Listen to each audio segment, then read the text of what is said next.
अध्याय 1 पुरानी डायरी का रहस्य। साल 2026 की एक सर्द शाम थी।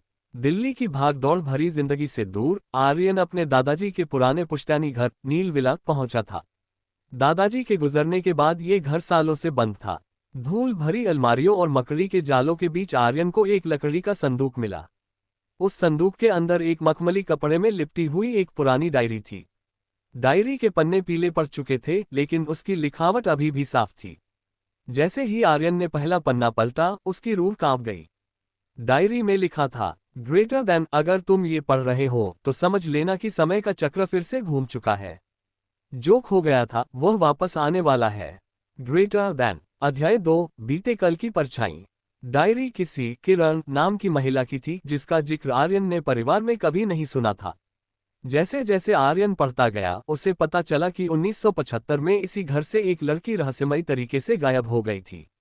आर्यन की जिज्ञासा अब जुनून में बदल चुकी थी। उसने गांव के बुजुर्गों से पूछताछ शुरू की। सबने एक ही बात कही, उस घर की तरफ मत देखो बेटा, वहां वक्त ठहर गया है। लेकिन आर्यन को यकीन था कि कुछ ऐसा है जो छुपाया जा रहा है। तभी उसे डायरी के बीच में एक पुरानी तस्वीर मिली।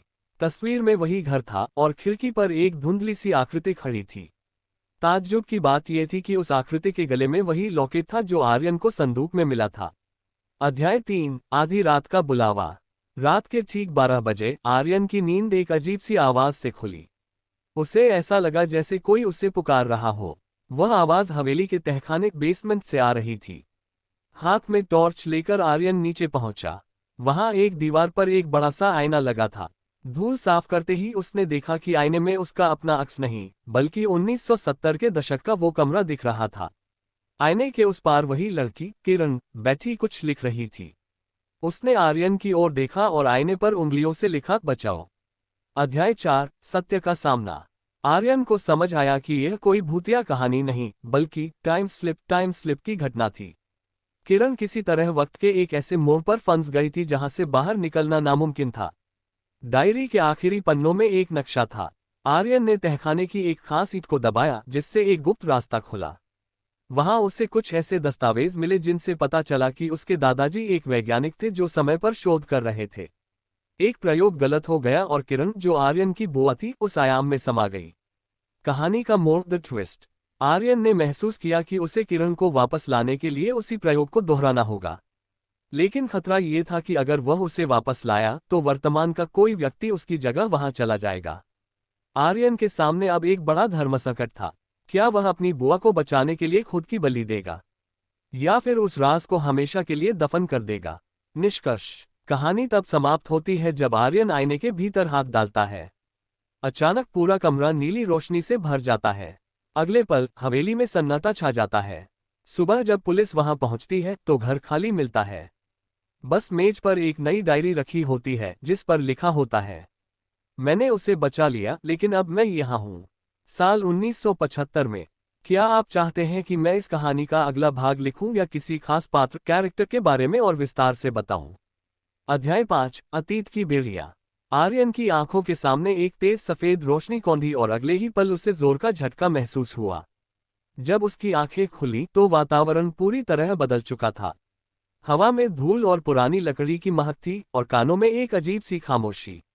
वह अभी भी उसी तहखाने में था, लेकिन वह नील विला अब वैसा नहीं था जैसा वह उसे छोड़कर आया था। दीवारें नई थीं और ऊपर से रेडियो पर बजते हुए एक पुराने हिंदी गाने की मध्यम आवाज आ रही थी। एक अजनबी अपने ही घर में। आर्यन धीरे धीरे सीढ़ियां चढ़कर ऊपर आया। लिविंग रूम में पहुंचते ही उसके कदम ठिठक गए। सामने सोफे पर एक नौजवान व्यक्ति बैठा अखबार पढ़ रहा था। आर्यन का गला सूख गया। वह व्यक्ति कोई और नहीं बल्कि उसके दादाजी विश्वनाथ थे, जो उस समय अपनी जवानी के दिनों में थे। विश्वनाथ ने सिर उठाया और चश्मा ठीक करते हुए आर्यन को घूर कर देखा। आर्यन के जीन्स, ब्रांडेड टी शर्ट और हाथ में बंधी स्मार्टवॉच उस दौर के हिसाब से किसी दूसरी दुनिया की चीजें लग रही थीं। ग्रेटर देन, तुम कौन हो और घर के अंदर कैसे आए? विश्वनाथ की आवाज में सख्ती थी। Greater than. आर्यन कुछ बोल पाता उससे पहले उसकी नजर दीवार पर टंगी घड़ी पर पड़ी। तारीख लिखी थी 14 मार्च 1975। वह ठीक उसी दिन पहुंच गया था जब किरण गायब हुई थी। वक्त की सजा। आर्यन ने घबराते हुए झूठ बोला, मैं एक यात्री हूं। मेरा रास्ता भटक गया था। लेकिन विश्वनाथ की नजरें आर्यन की कलाई पर बंदी स्मार्टवॉच पर टिक गईं, जो नीली रोशनी के साथ चमक रही थी। विश्वनाथ, जो खुद एक भौतिक विज्ञानी फिजिसिस्ट थे, तुरंत समझ गए कि यह कोई साधारण घड़ी नहीं है। उन्होंने आर्यन का हाथ कसकर पकड़ा और उसे अपने गुप्त लैब की ओर खींचने लगे। झूठ मत बोलो, मैंने जो थ्योरी कागजों पर लिखी थी, क्या तुम उसका जीता जागता सबूत हो? क्या तुम भविष्य से आए हो? किरण का क्या हुआ? इसी बीच घर के बाहर शोर मचा। गांव वाले चिल्ला रहे थे कि किरण कहीं नहीं मिल रही है। आर्यन को समझ आ गया कि अदला बदली पूरी हो चुकी थी। किरण 2026 में जा चुकी थी, जहां वह सुरक्षित थी, लेकिन यहां 1975 में अब आर्यन किरण के गायब होने का मुख्य संदिग्ध सस्पेक्ट बनने वाला था। विश्वनाथ ने आर्यन को एक कमरे में बंद कर दिया। आर्यन ने खिड़की से बाहर देखा, गांव वाले मशाले लेकर घर की ओर बढ़ रहे थे। अगर वह पकड़ा गया तो उस जमाने में उसे जादूगर या जासूस समझकर मार दिया जाता। एक नया रहस्य। तभी कमरे के अंधेरे कोने से एक परछाई उभरी। वह कोई और नहीं, आर्यन की अपनी परछाई थी, लेकिन वह उससे बात कर रही थी। परछाई ने फुसफुसाते हुए कहा, आर्यन, तुमने सिर्फ किरण को नहीं बचाया, तुमने इतिहास की एक ऐसी घटना बदल दी है जिसे कभी नहीं बदलना चाहिए था। अब समय खुद तुम्हें मिटाने की कोशिश करेगा। आर्यन ने देखा कि उसके हाथ धीरे धीरे धुंधले ट्रांसपेरेंट हो रहे थे। वह इतिहास से मिट रहा था। अगले भाग की दिशा। तारांकन, क्या आर्यन 1975 के अपने दादाजी की मदद से वापस लौट पाएगा? तारांकन, या क्या वह खुद एक अदृश्य साया बनकर इसी घर में कैद रह जाएगा? क्या आप चाहते हैं कि मैं अध्याय 6 लिखूं या कहानी में कोई नया पात्र कैरेक्टर पेश करूं? अध्याय 6, वजूद की जंग। आर्यन ने घबराहट में अपने हाथों को देखा। वे कांच की तरह पारदर्शी ट्रांसपेरेंट होते जा रहे थे। उसे एहसास हुआ कि उसने समय के नियमों को तोड़ दिया है। 2026 में किरण की वापसी ने 1975 के इतिहास को बदल दिया था, और अब समय का चक्र आर्यन को एक ऐसी गलती की तरह मिटा रहा था जो कभी होनी ही नहीं चाहिए थी।